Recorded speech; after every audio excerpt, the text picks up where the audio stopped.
পয়সা দিচ্ছি, এটা পয়সা না, এটা গুলি, এটা বোমা। এই গুলি আর বোমাই আপনার ভাইয়ের বুকে চালানো হবে।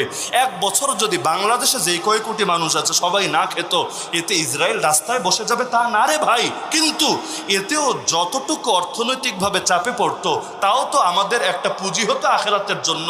আল্লাহরে বলতে পারতাম, আল্লাহ ডাইরেক্ট জিহাদ তো করতে পারি নাই, কিন্তু অর্থনৈতিকভাবে একটু চাপে ফেলতে পেরেছি। নাই মামার চাইতে কানা মামা ভালো, কিন্তু এগুলো বয়ান করা লাগে। বিবেক কি এতটাই পচে গেছে? নিজের ভাইয়ের পাশে দাঁড়াবেন না তার বিপদে, আপনার পাশে কোন ঘোড়ার ডিম দাঁড়াবে আপনার বিপদে?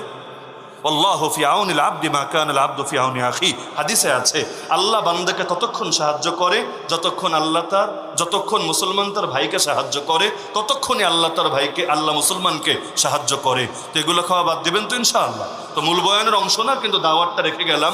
আর কখনো দেখা হোক বা না হোক, যতদিন যুদ্ধ শেষ না হয় এই সমস্ত জিনিস করবেন না, কাফের মুশরিকদের